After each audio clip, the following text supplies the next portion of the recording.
Hey guys, Argent here with a reactionary review and summary, of course, of Scooby-Doo on Zombie Island. Now you may be thinking, Argent, you've gone crazy. Why are you talking about Scooby-Doo? Well, Scooby-Doo was a big part of my childhood. I was always a big fan, particularly of the darker, more serious ones. I really like 13 Ghosts of Scooby-Doo, and I really like Mystery Inc. I may have to do a review of Mystery Inc. I think the show had a lot of potential. I like the cast enormously. I like the concept of the show a lot.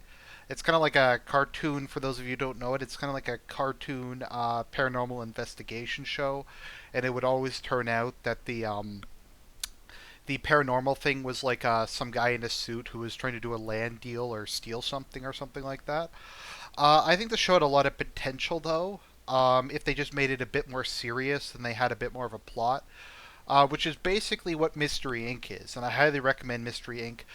It is kind of the latest incarnation of it, and it was a two-season show that included character development, an overarching plot, a mixture of supernatural and non-supernatural stuff, a lot of good references, like there's an H.P. Lovecraft reoccurring character. Um, it's just really good stuff. I highly recommend it. It's made for older people. So I talk about that because Scooby Doo on Zombie Island was really kind of what saved the franchise from its a collapse into obscurity. Kind of for the past couple decades, they just kept pumping show after show, and it was just extremely repetitive. The same thing happened every time. It was always kind of just some guy in a suit. They were running out of ideas. They were recycling it, and whenever they run out of ideas, the show would end, and then they transferred to a new people. Scooby Doo on Zombie Island represented an attempt to resurrect the franchise, and from what I've read, it largely succeeded. Scooby Doo may very well fled into fallen into obscurity had not Zombie Island come along and resurrected the franchise. Scooby Doo on Zombie Island, as weird as it sounds, was actually rather self referential, thematically deep, featuring better characterization, much better writing, and an excellent musical score compared to the show. It kind of reminds me a lot of, thematically, it reminds me a lot of the Indiana Jones movies. It's kind of a metaphor for cynicism versus faith, and kind of refinding your faith in the supernatural and the unknown in an age of cynicism.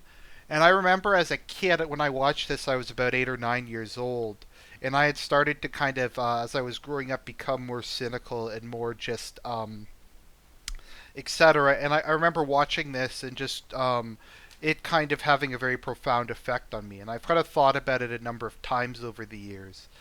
And it is a pretty deep movie as far as kids movies go. I think it's a shame that it's not better known. It has received very good reviews, but it's just as with a lot of these things, people just kind of dismiss them. So let's go into Scooby Doo on Zombie Island now that I've rambled on. So the movie opens with Mystery Inc. That is the team of Daphne, Fred, Scooby Doo, Shaggy, and Velma being chased by a moat monster. After an accident in which Scooby Doo succeeds in basically tripping up and capturing the moat monster using one of their infamous traps, it's revealed that the man is a counterfeiter. It's then revealed that this is actually a flashback and that this was the last case that Mystery Inc. Ever handled. After this case, Mystery Inc. broke apart because every time they investigated a mystery, it was just some random guy in a suit. So it kind of represents, to me at least, this case, etc., the kind of cynicism people often develop in young adulthood. You've grown up, the things mommy and daddy told you aren't as simple. A lot of people experience a crisis of faith when they start to grow up and they realize things aren't as rosy as they think they are, or things aren't as bad the other end as they think they are. They also realize that faith is something complicated, that believing in ideals or just having views on things are difficult and not very straightforward. And it's very often easy to get very worn down, especially when you're that age and you haven't been tempered at all by life experience. So that kind of is what happens to Mystery Inc. They've just had one cynical thing too many, and they've all kind of lost their faith that there is anything other than just people trying to scam each other, and that there is any sort of supernatural. So after they break apart, Daphne goes on with Fred to star in a popular TV show, Coast to Coast with Daphne Blake. Now, this is actually a reference to Coast to Coast, which is a paranormal radio show, one of the longest running ones. I think it's called Coast to Coast AM or something like that, where they have various people like talking about aliens or ghosts or the supernatural come on, and then Fred is her cameraman, and they're kind of in a they're off again on again relationship, and the ambiguity of the relationship is frequently mocked throughout the movie. Velma has opened a mystery bookstore, and Scooby-Doo and Shaggy are working part-time jobs. Actually, in a rather humorous scene, they get fired from a job at an airport after eating all the contraband food. The one guy expressing disbelief. The kind of the whole growing up thing and trying to be a grown up and trying to be responsible just doesn't seem to really be working for them. It's not really who they are. Um, and Daphne, in one of the last episodes of her show before the movie starts, states that she wishes the whole gang was back together and they were solving mysteries again. So they agree to come back together for one last investigation into Moonscar. No, what was the island called? To investigate an island in Louisiana in which there's a series of disappearances.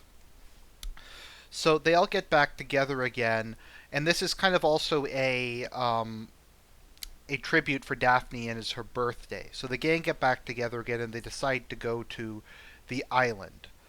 So let me see. What was the island's name again? Oh, right. Sorry, I just in era. On the way down south, they go through a number of different mysteries, and we get a rather awesome montage with a good song. The ghost is here, and it's a guy in the suit. The ghost is here, is protecting the loot. The ghost is here, and it's a fake. So there's like a montage of them solving mysteries, and just like the lamest monsters possible, etc. Just kind of like and it's really a kind of a self-referential satire of what the show is like. They're kind of admitting, yeah, it's lame, yeah, it's always a guy in the suit, etc. And the gang just kind of roll their eyes at this. They've all become really cynical. They've all really given up any hope of finding anything like real, and kind of something greater. So eventually they reach the island that they had set out for. Um, Moonscar Island, named after the pirate Morgan Moonscar. Obviously a reference to the pirate. Oh, what's his name again? Morgan? I forget. There's that pirate Morgan. I forget his last name. Yeah. So, anyways, although the gang is skeptical, they decide to go to Moonscar Island because there actually seems to be more to it. The ghost of Morgan Moonscar apparently haunts the island, and there's been actually a lot of disappearances over the years. So they think, well, there might be something a bit more to this. Someone actually might be dying as opposed to just being kidnapped or something like that. So they are invited to go to the island by a young French woman, a Louisiana French woman named Lena.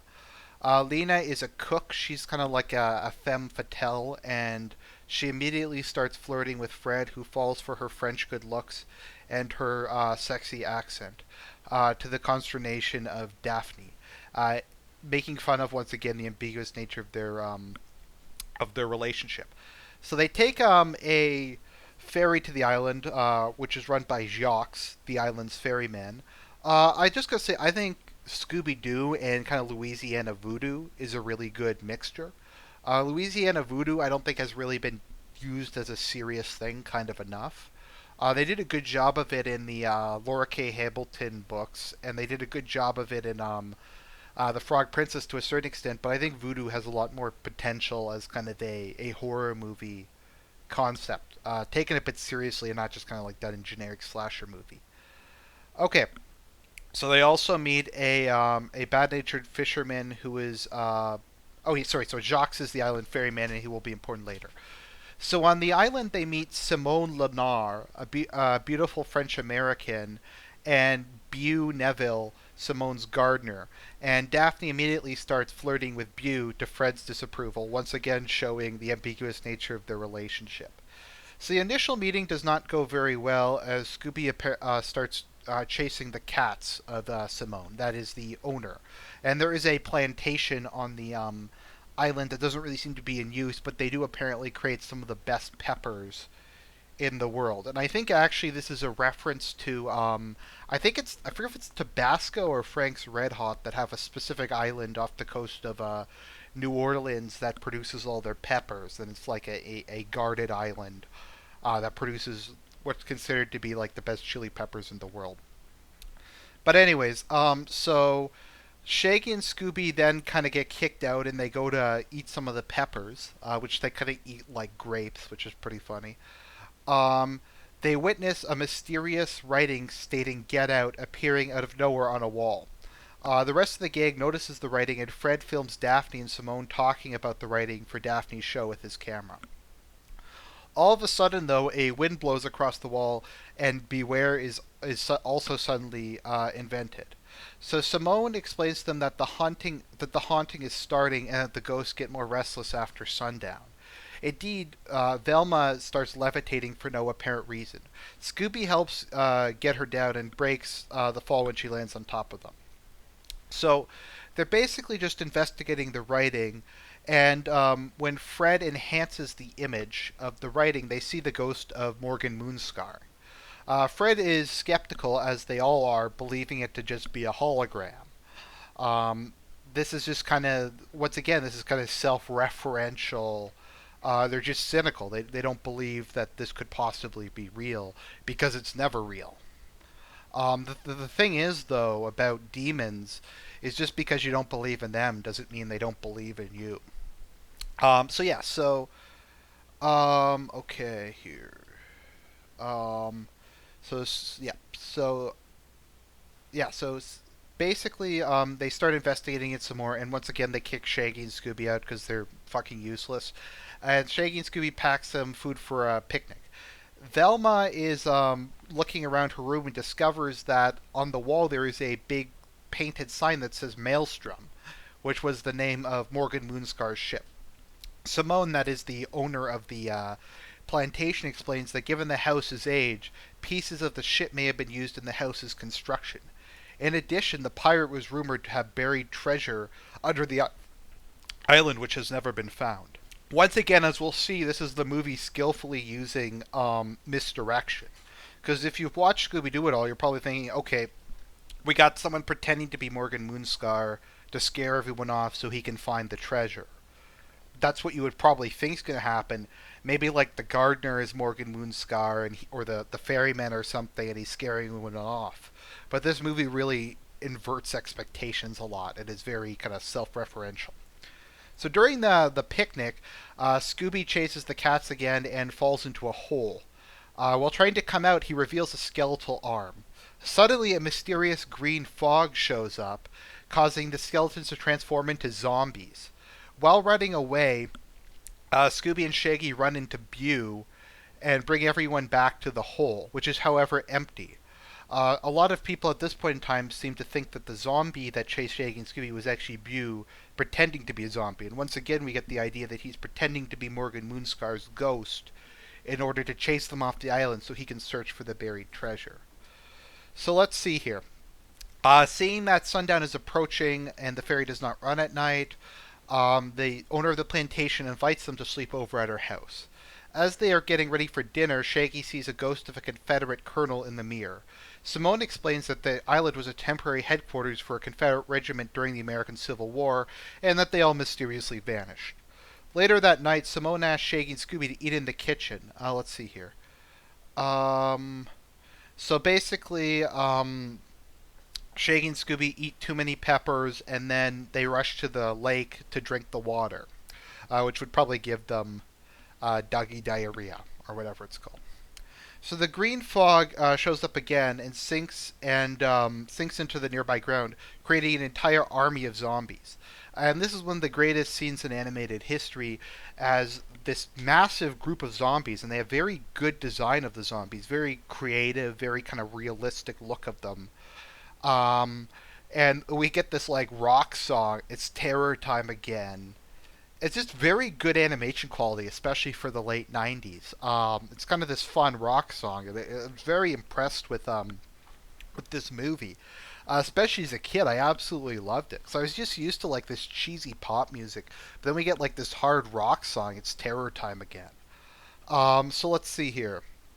So the basically a bunch of stuff happens, and they bump into Bew, and he they realize that he's never around when something strange happens, and he just happens to show up immediately after it's over. So they manage to find the other group, which is Fred, Daphne, and uh, I forget who the other person is. Do find the mystery machine, which Scooby drove into a tree because he's a moron. So they have an argument where Fred's like, "Why are you flirting with Bew?" and the other guy's like, "Why are you flirting with um, Lena?" Lena hasn't been mentioned too much in this movie. But anyways, they managed to come across a zombie that was captured by Fred and Shaggy. So Fred, filming with his camera, thinks that the zombie is a fake, and he pulls off the head. Unfortunately, the head turns out to be real. That's kind of grisly if you think about it, pulling off a real guy's head. The head keeps moving, etc. So Fred keeps thinking it's an animatronic. So then they all get chased, and we have another montage. However, during this, they hear a scream from Simone, the plantation owner, and a scream for Lena. And Fred trips on a stone as they're rushing back, and the camera sinks into the quicksand, leaving them with no film proof that the zombies are real. So, so they all manage to get back to the manor, and they discover that there are wax dolls made to resemble Mystery Inc.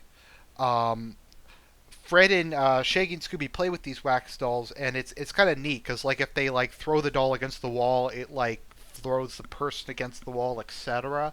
So it's kind of an interesting use of voodoo dolls. So, anyways, let's see here. So Fred, Daphne, Velma, and Bew return to the house and discover a secret passage under the staircase. They find Lena in the passage, who tells them that the zombies have kidnapped Simone and dragged her away. So the rest of them go down the passage to a secret chamber and find it's made for voodoo rituals.